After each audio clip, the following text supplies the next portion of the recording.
Hello everybody, this is my Qliphort build for after April. Let's go right into the main deck. It's been working really great, Stu, pretty consistent. I do pull off OTKs a lot, and it works really well. Uh, 2 Scout, bump down to 2. So a 2 Stu works really good, it's not a problem. It's hard. It gets a little bit hard to get her, but I got stuff inside my deck to help get to it really quickly. Even when I don't see it, I usually do pretty good still. Gets most matchups anyways. I run 3 Carrier. Great for popping your opponent's monsters. Comes in handy a lot. I run 3, mostly because you can tribute it for itself. You get the balance, or you can tribute it for a Helix, or vice versa, and get those pops off. And bouncing really works, really good against Burning Abyss. Keep Dante off the field and keep him from going to the graveyard. It's helped me win games against Burning Abyss. 3 Helix, same thing with Carrier for the self-tribute. Only takes 1, so it's really easy to get off. Also, being a scale of 9, this deck can use more higher scales, especially with Scout being limited to 2. Works really good for destroying the back row. Comes in handy a lot, especially since back row is coming back. A lot of people using back row now. Comes in handy. I run only 2 disc. I only run 2 because you don't need 3. 3 gets cloggy, and you got other fillers like stealth and such other. So 2 is really good. Get your OTK off, or get your pendulums into your extra deck so you can master the field, or helps you get 3 tributes out for tower, which we'll get into that when we get to tower. I run 2 stealth. 2 is really good. I wouldn't run any less, and I would maybe run 3, but I love 2. 2 is good enough. Scale 1 comes in handy with the scales. Being able to also bounce, so if you tribute Carrier, there's an extra bounce. You can also bounce your own Scout, so you can use it again. You can bounce your Fiendish Chain, which I run 2 of. We'll get into that when we get into the traps. So it's good for many, many reasons. Definitely need it in the deck. I run 2 Shell. Most people run 1, but I run 2. 1, it's a 9 scale, which is really good. 2, it can attack twice, and I've had a lot of situations, especially since I run Laser Clip, where this has helped me win a lot of games. Definitely need the shells. 1 Tower. Everybody's running him now, and good reason why. Helps get over a lot of decks, especially since your deck's a little bit slower and not as fast as it used to be, and not as consistent as it used to be. And Tower helps overpower a lot of people, and especially against Burning Abyss. If you want to beat Burning Abyss easily, get Tower on the field. They have very hard trouble getting over them, especially if you have a lot of defense, like my 2 Mirror Force sitting there. Really good card. I think it's very underrated.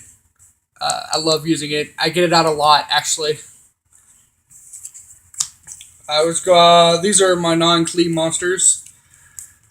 Run 2 Odd Eyes Pendulum Dragon. This card is so good. A lot of people didn't realize to use them, or a lot of people don't like using them.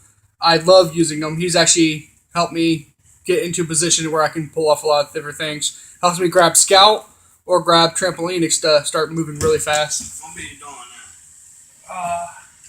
We're recording, man. Good. I run 2 Trampolinix. Some people resorted down to 1. I'm keeping it at 2. It helps get off a lot of quick plays so you can bounce your stealth, and also he's a scale 4. Helps get your pendulums out. It's still really good. I don't know why people are running it at 1. It's still really good at 2. I wouldn't run it at 3. 3 will get cloggy. but 2 is worked out really well. I see it half the time, and I can also pull it with odd eyes, so 2 triplings is good. We're going on to spells now. I run 3 Summoner's Art, basic, gotta have it, get your scout. 3 MST, mirror match, anybody back row, help get rid of Fire Lake. Really good for a lot of different decks, especially since people bring back row like I talked about. Good to have 3 MST. 3 Upstart, basic, help you get to your scout faster and get your plays off more. Really good. I run 2 Swords at Dawn. A lot of people haven't been using this, and maybe a lot of people don't know about it. I've seen a couple other people run it, but most people are trying to use Hidden Armory, which is ridiculous. Hidden Armory, this deck's main purpose is tributing. You get out your powerful monsters and get off their effects. And Hidden Armory stops you from normal summoning, so that makes no sense to run Hidden Armory to get your sacrifice. Swords of Dawn, you activate it. It's also a quick play. You get to re-equip your sacrifice to one of your monsters, and sacrifice gets destroyed at the end of the turn. But most of the time, I'll just activate it, put a sacrifice on one of my monsters to tribute it for one of my higher-up Qliphs, or to help get off tower. I've actually played this onto a carrier when I had Helix 2. Tribute them both for tower. It's really good. And plus, you can use it on your opponent's turn with the quick play, and you can get your sacrifice onto your monster. And at the end of the turn, it's destroyed, so you get your sacrifice effect. It's really good. Of course, 1 sacrifice. It sucks that it's been sit down to 1, but we're still working around it. The deck's still really good, and the Swords of Dawn helps out with the sacrifice. So yeah. 1 laser clip. You need this in the deck now. I wouldn't run it without it. This helps get so many plays off, and I've actually OTK'd a lot because of laser clip. You need to have this in the deck. Being able to extra normal summon a Qli can put out a lot of plays off, even help get towers out. 1 Regeki, basic, clear off your opponent's side of the field so you can go for your OTK or at least get some presence. On my traps, 2 Mirror Force. This deck needs some defense now since it's been hit. These come in handy a lot. They're interchangeable out depending on where you play at or what you're really doing, but I run 2. 2's really good. 2 Fiendish Chain. They're poppable with stealth, so you can reuse them. Stops a lot of plays off. You can stop Manju Senju, Tour Guide, stop Dante, etc. Really good. It's helped me win a lot of matches, or at least put me in a good position. They're really, really good. I run 2 Climate Change. A lot of people run 1. Some people don't run any. I've actually found that 2 is really great. I've had situations where I wish I had a Climate Change when I was running 1, or I've already used 1, wish I had 1. And, people try and destroy a scout when you only having 2, especially having only 2. This comes in handy a lot.